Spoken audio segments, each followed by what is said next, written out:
नमस्कार, मैं नंदराम पालीवाल, सहआचार्य राजनीति विज्ञान। आज हम BA part second year honours के 5वें पेपर में बंगाल विभाजन के बारे में चर्चा करेंगे। बंगाल का विभाजन 10 अक्टूबर 1905 को किया गया। उस समय भारत के वायसराय थे लॉर्ड कर्जन।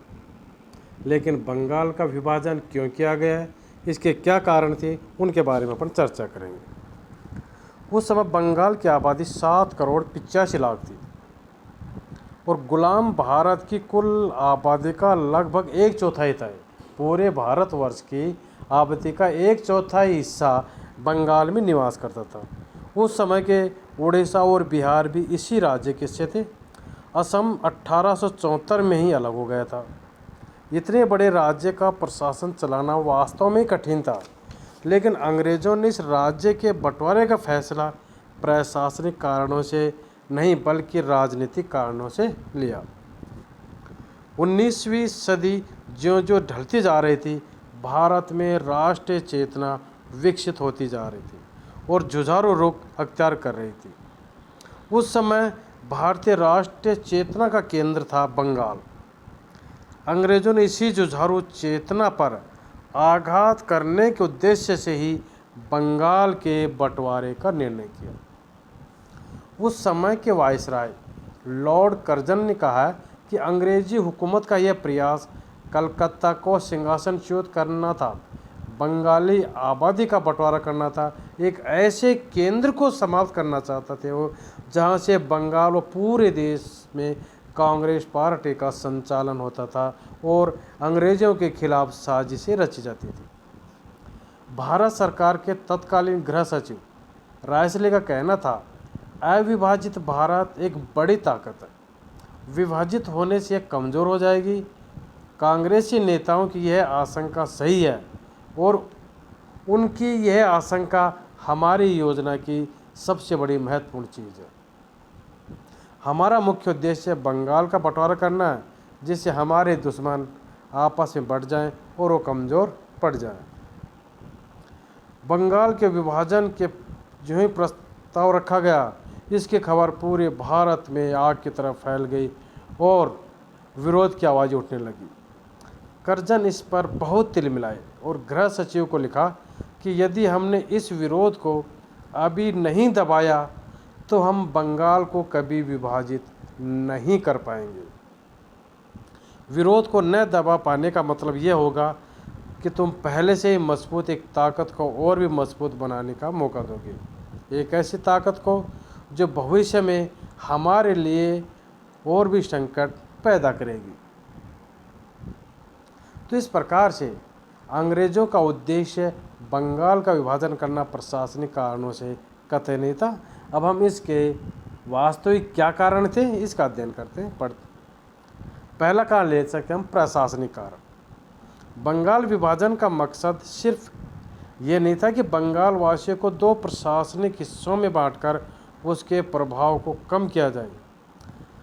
अंग्रेज़ों का मकसद मूल बंगाल में बंगालियों की आबादी कम कर उन्हें अल्पसंख्यक बनाना था। मूल बंगाल में 1 करोड़ 70 लाख बंगाली और 3 करोड़ 70 लाख उड़िया व हिंदी भाषी लोगों को रखने की योजना थी। इस विभाजन योजना में एक और विभाजन अंतर्निहित था, धार्मिक आधार। 19वीं सदी के अंत में अंग्रेज़ों ने कांग्रेस और राष्ट्रीय आंदोलन को कमज़ोर करने के लिए मुस्लिम सांप्रदायिकता को भड़काने का काम शुरू किया। एक बार फिर उन्होंने इस हथकंडे को अपनाने की कोशिश की। अर्थात अंग्रेज़ों का मूल उद्देश्य था कि बंगाल का विभाजन इस तरह से किया जाए जिससे कि मूल बंगाली हैं वो अल्पसंख्यक हो जाएं और जो दूसरे प्रांत वो बस जाएं और मुसलमानों में पृथकतावाद की भावना पैदा की जाए। ढाका में विभाजन के पक्ष में मुसलमानों को रिझाने के लिए कर्जन का भाषण उनकी कुटिल चाल का भंडाफोड़ था। उन्होंने वहाँ कहा था कि बंगाल विभाजन से ढाका बहुसंख्यक मुस्लिम आबादी वाले नए प्रांत की राजधानी बन जाएगा। 1,80,00,000 मुसलमान और 1,20,00,000 हिंदू, इसमें पूरी बंगाल में मुसलमानों में एकता स्थापित होगी। मुसलमानों को बेहतर सुविधाएं मिल सकेंगी और पूरी ज़िले कलकत्ता की राजशाही से मुक्त भी हो जाएंगे। इस प्रकार से उन्होंने मुसलमानों को थोड़ा लालच दिया और पृथकतावाद की भावना विकसित की। इस प्रकार बंगाल विभाजन की योजना भारतीय राष्ट्रीय आंदोलन पर एक सुनियोजित हमला था। कर्जन के उत्तराधिकारी मिंटो शुरू में विभाजन के विरोधी थे। उनका कहना था कि जनमत के खिलाफ विभाजन उचित नहीं है। बाद में इन्हीं महाशय ने कहा कि केवल राजनीतिक दृष्टिकोण से ही देखें तो बंगाल का विभाजन जरूरी था। प्रशासनिक दिक्कतों को तो दरकिनार रख दीजिए। इस प्रकार भारतीय राष्ट्रवादियों को विभाजन के पीछे अंग्रेजी हुकूमत के असली मंतव्य का पता चल गया। वे एक स्वर से इसके विरोध में उठ खड़े हुए और विभाजन विरोधी तथा स्वदेशी, इसके साथ साथ विभाजन विरोधी तथा स्वदेशी आंदोलन शुरू हो गया। इससे अंग्रेजों के खिलाफ विरोध बहुत बढ़ गया। दिसंबर 1903 में बंगाल विभाजन के प्रस्ताव की जानकारी सबको मिली। खबर मिलते ही जबरदस्त विरोध की लहर उठी। विरोध कितना जबरदस्त था इसका अनुमान इसी से लगाया जा सकता है कि पहले 2 महीने में ही पूरी बंगाल में विभाजन के खिलाफ 500 बैठकें हुई। इनमें से ज़्यादातर बैठकें ढाका, मेमनसिंह और चटगांव में हुई। विभाजन के खिलाफ 40 से 50,000 पर्चे पूरे बंगाल में बांटे गए, जिनमें विभाजन से होने वाले खतरे के बारे में विस्तृत जानकारी दी गई। सुरेंद्र नाथ बनर्जी, कृष्ण कुमार मित्र, प्रत्युष चंद्र राय व अन्य नेताओं ने विभाजन प्रस्ताव के खिलाफ बंगाली हितवादी संजीवनी जैसे अखबारों व पत्रिकाओं के माध्यम से आंदोलन छेड़ा। मार्च 1905 और जनवरी 1905 में कलकत्ता के टाउन हॉल में कई विशाल विरोधी सभाएं हुई। इन सभाओं में दूर दराज से आए अनेक प्रतिनिधियों ने भाग लिया।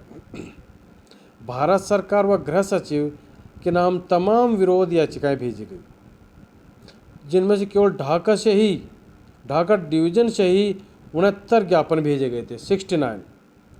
इनमें से कुछ याचिकाओं पर तो 70-80 हज़ार से भी अधिक ज़्यादा लोगों के दस्तखत थे। उस जमाने की राजनीतिक चेतना को देखते हुए यह संख्या बहुत अधिक थी। बड़े जमींदार भी, जो अब तक अंग्रेजी हुक्म की लल्लो चप्पो करते थे, वो भी कांग्रेस के साथ हो लिए। 1903 से 1905 की अवधि थी। आवेदनबाजी, ज्ञापनबाजी, भाषणबाजी, जनसभाओं का आयोजन, जलसे, प्रेस के माध्यम से प्रचार, सब कुछ बड़ी तेजी से शुरू हो गया। मुख्य उद्देश्य था विभाजन प्रस्ताव के खिलाफ भारत व ब्रिटेन में जनमत तैयार करना, ताकि अंग्रेज़ों पर दबाव पड़े और वे इसका विभाजन करने से रुक जाएं। लेकिन ऐसा नहीं हुआ।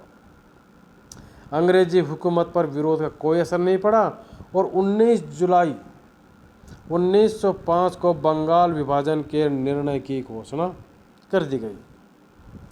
यह आंदोलनकारियों और विभाजन विरोधी जनता के मुंह पर एक तरह से तमाचा था। जनता और नेता दोनों ने महसूस किया कि ज्ञापनों और आवेदनों की लड़ाई में से कुछ हासिल नहीं होने वाला है। संघर्ष का कोई दूसरा तरीका ही अपनाना पड़ेगा। और हुआ भी ऐसा। समूचे आंदोलन ने एक नई दिशा पकड़ ली। विभाजन के निर्णय की घोषणा के तुरंत बाद दिनाजपुर, पाबना, फरीदपुर, टंगाइच, जैसोर, ढाका, वीरभूमि, बारिशाल, अन्य कस्बों में विभाजन विरोधी सभाएं की गई, जहां विदेशी माल के बहिष्कार की प्रतिज्ञा की गई। कलकत्ता में भी छात्रों ने अनेक विरोधी बैठकें की। 7 अगस्त 1905 को कलकत्ता के टाउन हॉल में एक ऐतिहासिक बैठक में स्वदेशी आंदोलन की विधिवत घोषणा की गई। विभाजन के विरोध में अचानक फूटा और बिखरा हुआ यह आंदोलन कब अब संगठित होने लगा था। इसमें केंद्रीय नेतृत्व और सही दिशा मिली। 7 अगस्त की बैठक में ऐतिहासिक बहिष्कार प्रस्ताव पारित हुआ। सुरेंद्र नाथ बनर्जी जैसे अनेक नरमपंथी नेता भी देश के दौरे पर निकल गए। लोगों से मैनचेस्टर के कपड़े और लिवरपूल के नमक के बहिष्कार की अपील करने लगे। 1 सितंबर को सरकार ने घोषणा की कि विभाजन 16 अक्टूबर 1905 से प्रभावी होगा। इस घोषणा के बाद तो बहिष्कार आंदोलन ने और भी जोर पकड़ लिया। हर रोज़ विरोधी बैठकें होने लगी। विदेशी माल के बहिष्कार का नारा बुलंद होने लगा। विभाजन विरोधी बैठकों में भारी जनसमूह इकट्ठा होता था। 12 साल की बैठक में तो 10 से 12 हज़ार लोग तक इकट्ठा हो गए। ये उस समय इकट्ठा हुए जहाँ पर जनसाधारण में इतनी राजनीतिक चेतना जागृत नहीं थी। विदेशी माल के बहिष्कार का आह्वान घर घर तक पहुँच गया। इसका अंदाज़ा इस तथ्य से लगाया जा सकता है कि सितंबर 1904 से सितंबर 1905 के बीच कलकत्ता के बाहर कई जिलों में अंग्रेजी कपड़ों की बिक्री से आय 5 से 15 गुना तक कम हो गई। 16 अक्टूबर 1905 जिस दिन विभाजन प्रभावी हुआ, पूरे बंगाल में शोक दिवस के रूप में मनाया गया। घरों में चूल्हा नहीं जला, लोगों ने उपवास रखा और कलकत्ता में हड़ताल घोषित कर दी गई। जनता ने जुलूस निकाला। सवेरे जत्थे के जत्थे लोगों ने गंगा स्नान किया और फिर सड़कों पर वंदे मातरम गाते हुए प्रदर्शन करने लगे। यह वंदे मातरम समूचे आंदोलन की ओर से युद्ध की दुधुम्बी थी। लोगों ने एक दूसरे के हाथ पर राखियां बांधी, यह जताने के लिए कि बंगाल को बांटकर अंग्रेज उनकी एकता में दरार नहीं डाल पाएंगे। बाद में दिन में आनंद मोहन बोस और सुरेंद्र बनर्जी ने 2 विशाल जनसभाओं को संबोधित किया। एक जनसभा में 50,000 और दूसरे में 75,000 लोग इकट्ठे हुए। राष्ट्रीय आंदोलन के झंडे तले इससे पहले इतनी बड़ी संख्या में लोग इकट्ठे नहीं हुए थे। इन बैठकों कुछ ही घंटों के भीतर आंदोलन के लिए 50,000 रुपये इकट्ठे हो गए। इस प्रकार आंदोलन एक नई राह पकड़ता हुआ लगने लगा। विभाजन से विरोध में उत्पन्न आंदोलन नई राह पकड़ने लगा, नए लक्ष्य के लिए नए संघर्ष की राह। इसकी आधार भी बहुत तेजी से मजबूत होने लगी। 12 साल सम्मेलन 1906 के अध्यक्ष एस अब्दुल रसूल ने कहा था, पिछले 50 से 100 सालों के दौरान हम जो हासिल नहीं कर सके वह हमने 6 महीनों में हासिल कर लिया और हमें यहाँ तक पहुँचा है बंगाल विभाजन ने। विभाजन जैसी शर्मनाक घटना ने महान राष्ट्रीय आंदोलन और स्वदेशी आंदोलन को जन्म दिया। स्वदेशी आंदोलन और बहिष्कार आंदोलन का संदेश पूरे देश में फैल गया। लोकमान्य तिलक ने पूरे देश में विशेषकर बम्बई और पुणे में इस आंदोलन का प्रचार किया। अजीत सिंह और लाला लाजपत राय ने पंजाब व उत्तर प्रदेश के अन्य क्षेत्रों में इस आंदोलन को पहुंचाया। उत्तर भारत में रावलपिंडी, कांगड़ा, मुल्तान, हरिद्वार में स्वदेशी आंदोलन ने खूब जोर पकड़ा। बहरहाल 1906 में भारतीय राष्ट्रीय कांग्रेस ने अपने कलकत्ता अधिवेशन में राष्ट्रीय आंदोलन की दिशा में एक सही कदम उठाया। दादा भाई नौरोजी ने अपने अध्यक्षीय भाषण में कहा कि भारतीय राष्ट्रीय कांग्रेस का उद्देश्य ब्रिटेन या उसके उपनिवेशों की तरह भारत में अपनी सरकार का गठन करना था, स्वराज्य की स्थापना। फिलहाल कांग्रेस के नरमपंथी और गर्मपंथी खेमे में भी आंदोलन गति और संघर्ष के तरीकों को लेकर के मतभेद चलता रहा और 1907 के सूरत अधिवेशन में इस आंदोलन को लेकर पार्टी विभाजित हो गई और इस विभाजन का स्वदेशी आंदोलन पर गंभीर प्रभाव पड़ा और कांग्रेस उग्रवादी पंथ और उदारवादियों के गुट में बट गई। लेकिन इस आंदोलन के दरमियान गर्मपंथियों की यानी उग्रवादियों की पकड़ मजबूत हुई। 1905 के बाद बंगाल में स्वदेशी आंदोलन पर उग्रवादियों की पकड़ मजबूत हो गई। जनता को आंदोलन के लिए तैयार करने और संघर्ष के तमाम नए तरीके अपनाए जाने लगे। गर्मपंथियों राष्ट्रवादियों ने जनता के सामने अनेक विचार रखे, योजना और तरीके रखे। व्यापक आंदोलन के जरिए राजनीतिक स्वाधीनता हासिल करने का लक्ष्य रखा गया।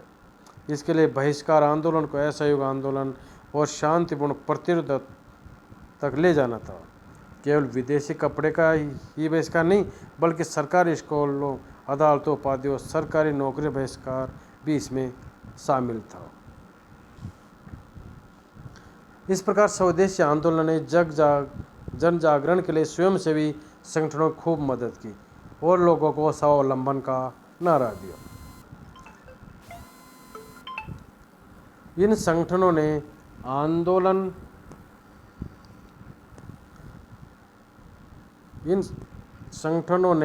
आंदोलन के लिए जनमत तैयार करने में महत्वपूर्ण भूमिका निभाई।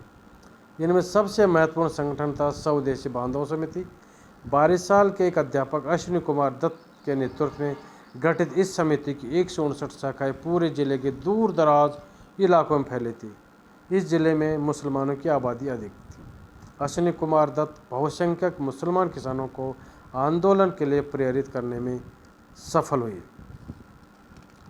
अगस्त 1906 तक 22 साल समिति ने 89 पंच अदालतों के जरिए 523 विवादों का निपटारा किया।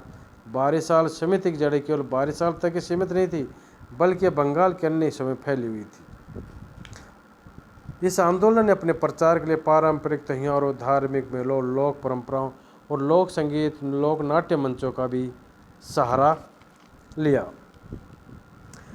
इस आंदोलन का सबसे अधिक प्रभाव सांस्कृतिक क्षेत्र पर पड़ा। बंगला साहित्य, विशेषकर काव्य के लिए श्रवणकाल था। रविंद्रनाथ टैगोर, रजनीकांत सेन, विजेंद्र लाल, मुकुंदास, सैयद अबू मोहम्मद इत्यादि के उस समय के लिखे गीत क्रांतिकारी आतंकवादियों, नरमपंथियों, गांधीवादियों और साम्यवादियों सबके लिए प्रेरणा स्रोत बने और आज भी ये गीत उतने ही लोकप्रिय हैं। टैगोर ने उस समय बांग्लादेश के स्वाधीनता संघर्ष को और तेज करने के लिए जो गीत लिखा, प्रेरणा स्रोत जो गीत लिखा, आमार सोनार बांग्ला, वह 1971 में बांग्लादेश का राष्ट्रगान बना। कला के क्षेत्र में यही वह समय था जब अवनींद्रनाथ टैगोर ने भारतीय कला पर पाश्चात्य आधिपत्य को तोड़ा और मुगलों, राजपूतों की समृद्ध स्वदेशी पारंपरिक कलाओं व जनता की चित्रकला से प्रेरणा लेनी शुरू की। 1906 में स्थापित Indian society of oriental arts भारतीय प्राच्य कला की पहली छात्रवृत्ति भारतीय कला के मर्मज्ञ नंदलाल बोस को मिली। लेकिन इसी समय एक बहुत बड़ा प्रभाव पड़ा और वो था सांप्रदायिकता का जहर।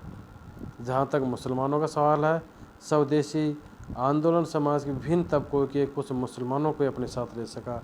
बहुसंख्यक मुसलमानों ने साथ नहीं दिया, विशेषकर खेतिहर मुसलमानों ने, और उन्होंने अंग्रेज़ों का साथ देना ही बेहतर समझा।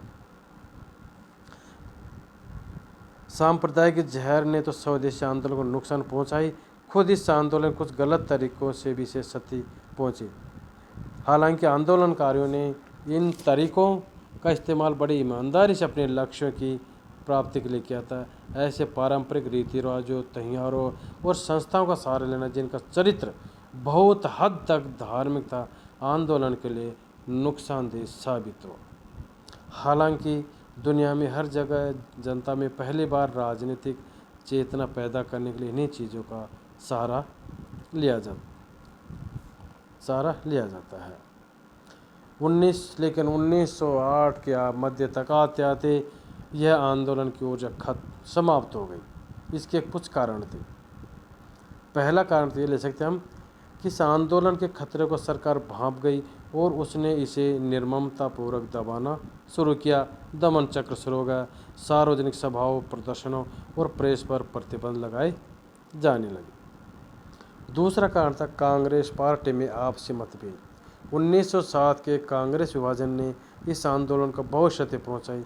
हालांकि इस आंदोलन का दायरा बंगाल के बाहर तक फैला, लेकिन बंगाल को छोड़ा छोड़ देश का बाकी हिस्सा आधुनिक राजनीतिक विचारधारा व संघर्ष को अपनाने के लिए भी पूरी तरह तैयार नहीं था और अंग्रेज हुई हुकूमत ने इसका फ़ायदा उठाया और दमन चक्र चालू हो गया। तीसरा कारण हम ले सकते हैं कि इसके लिए कोई नेता के पास कोई प्रभावी संगठन नहीं था। आंदोलन के तमाम गांधीवादी तरीके से अहिंसक सहयोग, जेल भरो आंदोलन, सामाजिक सुधार, गांव में रचनात्मक कार्य इत्यादि अपनाए गए, लेकिन संगठन के अभाव में इन तरीकों को कोई अनुशासित केंद्रीय दिशा देने में असफल रहा। आखिर बात यह भी कोई जन आंदोलन लगातार नहीं चल सकता, इसमें एक ठहराव आता है। कोई भी जन आंदोलन हो वह एक बहुत तेज बढ़ने के बाद में उसमें एक ठहराव आता है और फिर जनता तैयार होती है, फिर आंदोलन होता है। इसके साथ ही ऐसा। धन्यवाद।